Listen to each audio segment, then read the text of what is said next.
రాష్ట్ర ముఖ్యమంత్రి వారిను గౌరవనీయులు నారా చంద్రబాబు నాయుడు గారికి, అలాగే మన స్పీకర్ గారు అయ్యన్న పాత్రి గారికి, అలాగే కూటమి ప్రభుత్వం పెద్దలందరికీ కూడా పేరు పేరున నా నమస్కారాలు, ధన్యవాదాలు తెలియజేసుకుంటున్నాం. మరి అలాగనే ఈ కాలనీకి వచ్చినటువంటి అయ్యన్న కాలనీకి ఈ వార్డులో వచ్చినటువంటి ఇన్ఛార్జ్ శ్రీకాంత్ గారికి, అలాగే గాలి రమణ గారికి, గోపి గారికి, నూకరాజు గారికి, ఈశ్వరరావు గారికి, చిన్న గారికి, సంపత్ గారికి, జ్యోతి గారికి పేరు పేరున నమస్కారాలు తెలియజేసుకున్నా.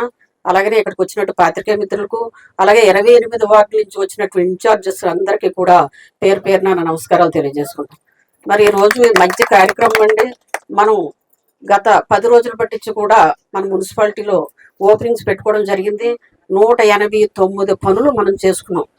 అంటే రోడ్లు అవ్వచ్చు, డ్రైన్స్ అవ్వచ్చు, కల్వర్ట్స్ అవ్వచ్చు, 189 పనులు కూడా మనం ఈ 10 రోజులు పట్టించి స్టార్ట్ చేసుకోవడం జరిగింది. మళ్ళీ ఇంకొక 15 రోజుల వరకు మనకి ఇదే పని మీద, అంటే 25 రోజులు మనం ఓపెనింగ్లకే సరిపోతుంది టైం అంతాను. అంటే అన్ని పనులు మనం చేసుకున్నామని చెప్పి గర్వంగా చెప్పుదల విషయం.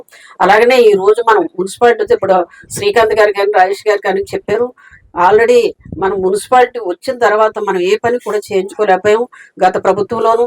అలాగనే మన కూటమి ప్రభుత్వం రావటం, అక్కడ చంద్రబాబు నాయుడు గారు గెలవటం, ఇక్కడ ఏమో మన అయ్యన్న పాత్రి గారిని మనం అందరం గెలిపించుకోవడం కూడా జరిగింది. గెలిపించిన దగ్గర నుంచి కూడా ఈ రోజు నర్సీపట్నం మున్సిపాలిటీకి 32 కోట్లు పెట్టి అభివృద్ధి పనులు చేసుకోగలిగాం మనం. అలాగే మన రాజేష్ చెప్పినట్టుగా మొత్తం మున్సిపాలిటీకి 242 కోట్లు పెట్టి అభివృద్ధి పనులు చేసుకున్నాం. అలాగే అందులో భాగంగానే మనం 185 కోట్లు పెట్టి కూడా మంచినీటి పథకం గురించి చెప్పడం జరిగింది.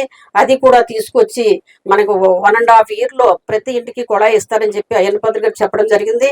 అలాగే ప్రతిది కూడా అభివృద్ధి చేసుకొని వస్తున్నాం తప్ప ఎక్కడ కూడా వెనకాల చేయలేదు మనం. అలాగనే మనం వచ్చేసరికి లైట్లు లేవండి, లైట్లు లేకుండా దుస్థితిలో మనం ఉన్నాం.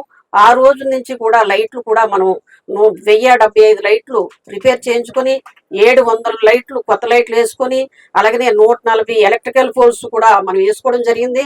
అందులో భాగంగానే ఇక్కడ అయ్యన్న కాలనీ కూడా ఎలక్ట్రికల్ పోల్స్ ఇవ్వడం జరిగింది. మరి అప్పటి నుంచి కూడా మనకి అయ్యన్న కాలనీ వచ్చిన తర్వాత మనం కరెంట్ వేసింది మనం, కాలనీ ఇచ్చింది మనం, అంతే. మధ్యలో ఉన్న ప్రభుత్వం ఏమీ కూడా ఈ అయ్యన్న కాలనీకి చేయలేదు. మీరు అందరూ గ్రహించాల్సిన